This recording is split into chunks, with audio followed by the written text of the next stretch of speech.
All right, welcome back. It's still Wake Up Nigeria, and of course, it's Russia 2018 World Cup updates. We have Promise Efoge, senior sports correspondent, live in Russia. But just before we get to him, we would listen to Ida Peterside, former Nigerian goalkeeper, on his thoughts about what caused Nigeria to leave the World Cup. And now, of course, we know the Inquisition follows. We have to find out what happened so that next time we can perform better at an international tournament of such magnitude. All right, so let's listen to that now. Once you come to the World Cup, you are qualified. I don't care about feature or no feature. If you're able to make the team, it means you're good enough to make the team. If your child is good enough, old enough to travel, it's old enough to travel. Don't say it's young child travel. We know it's young, but it's traveling. You know what I mean? Yeah. If you're at the World Cup, you are qualified. That was my biggest problem I had. The coach and the NFA got it wrong there while they were saying it's a young team. Why you keep telling these players we're a team for the future, you're a young team? You are telling them you're not good enough for now. You understand? These guys are 20, these guys are 22, these guys are 23, 24. You are telling them you're for the future. No, it doesn't work. This was where we got it wrong. The words of the coach, the words that they used to say, we're building. What are you building? We're looking for under 17s. Michael Owen played at 17, Pele played at 17. At 20 in football, you're an old man. You understand? So we have players that are between 20 and 24, 25. You're saying this is a young team. I refuse. But I think that was what cost us this World Cup. You call them small. You know, I'm a Christian in the Bible. Some people in the Bible said we are like grasshoppers in our own eyes. Then you're a grasshopper already. That was the problem I think we had in this team. Okay, I love that. I can remember the verse where he quoted, we're like grasshoppers in our own eyes and in their own eyes, and we're like giants. Okay, but then of course I would ask a promise on what Ida Peterside just said. It was quite instructive. There are things he said, quite very important things there, which I agree mostly with. But then Promise Efoge is now live there in Russia. Good morning, Promise. Hi, Mike. Good morning. How you doing? I am good. Fine. Thank you. So let's go straight to it. Your thoughts on what Ida Peterside just said. It's the Inquisition after Nigeria left the World Cup. What do you think about what he said? What actually do you think we can do so that we can have a better performance next time at the Mundial? Well, Mike, I interviewed Peterside Ida, and I agree totally with what he said.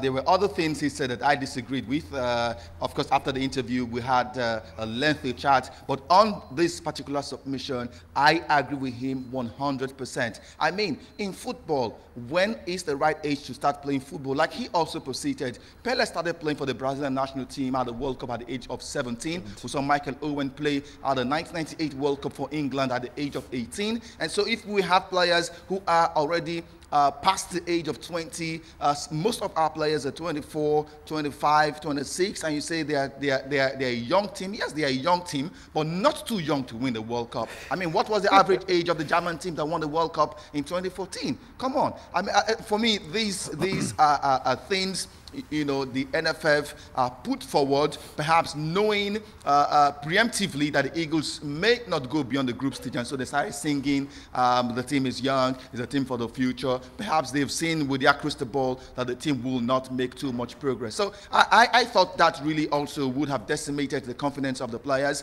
maybe put some level of complacency in them. Yeah, they say we're a young team, we're a team for the future, so if we fail now, in the Nigerian parlance, nothing will happen. You know, we'll try again next time. And so that's really put into jeopardy the joy of 180 million Nigerians, because we know football is opium in Nigeria. We all love football. When the Eagles beat Iceland, we saw the rhapsody of joy in Nigeria.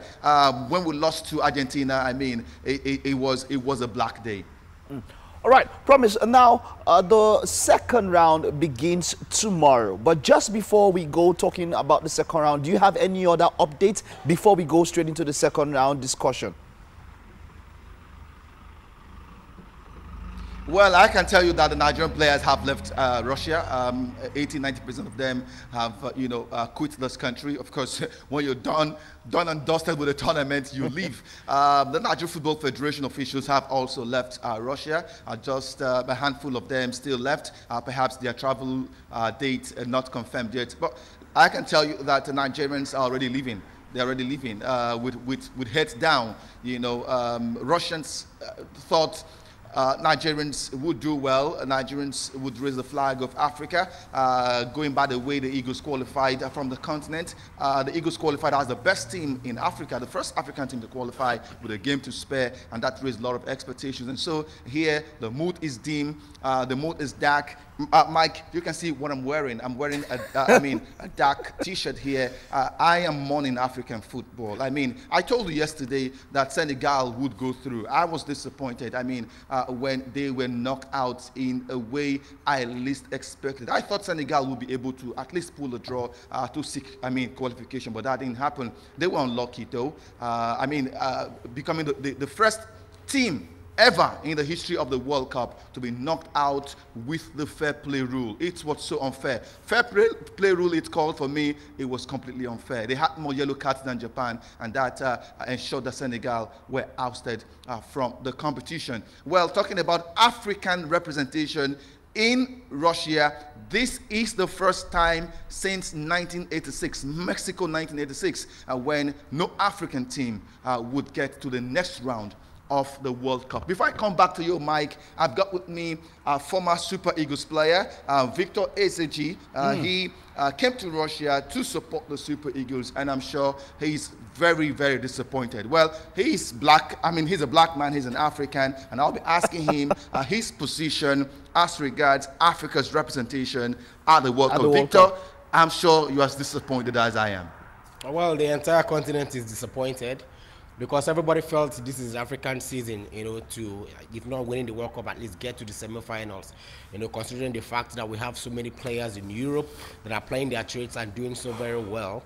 But that just didn't happen. It just didn't happen. And everybody is shocked, because we expected at least Nigeria, Egypt, and Senegal to do far much better than what we saw. And for them to have crashed out the way they did, it simply means that something is extremely wrong with African football, that we need to go back, sit down, and then revisit, and then come back in clean sheet. But then, African football is in its dark days, considering the fact that we have so many players in Europe that are playing their trades and doing so very well. But that just didn't happen. It just didn't happen. And everybody is shocked, because we expected at least Nigeria, Egypt, and Senegal to do far much better than what we saw. And for them to have crashed out the way they did, it simply means that something is extremely wrong with African football, that we need to go back, sit down, and then revisit, and then come back in clean sheet. But then, African football is in its dark days, and something needs to be done drastically. Well, when a former player tells you that something is wrong with African football, you may want to take that to the bank. Well, 2022 Qatar, talking about the World Cup in 4 years' time, FIFA says the tournament will be expanded to 40, and there were insinuations that the African slots may also be expanded. With the performance we've just seen in Russia, do you think FIFA will consider Africa? Well, even if they give us 20 chances and we don't prepare well, the same thing will definitely happen. You have to do well for you to be given more chances. But then the way they played in this year's tournament, it shows that, look, we're not ready yet. And then if they don't give us, everybody starts shouting that it's racism and not racism. But we're not doing well, because if we had done well, at least, yeah, we'll have mouth to say, okay, yeah, we deserve some more chances. But the way we crashed out, not even a single team coming out from the group stages, it tells that African football is still nowhere when it comes to world football. Promise. Okay, thank you very much, Victor Ezeji, for your time on Wake Up Nigeria today. Exactly. Thank you very much, Promise. That's Victor Ezeji there. I remember him from his goal-scoring days in Eyimba. Wonderful. I wish we had more time to talk to him, but we have to go right now, Promise. We'll still be getting updates from Dolphins, you. Sharks. Thank you very much, Promise. Almost all the...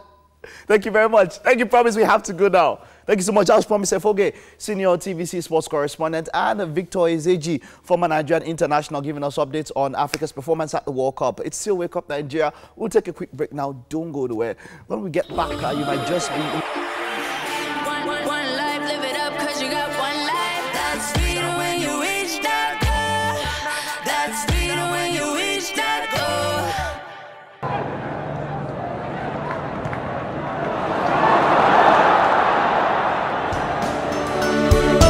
oil, healthy for you.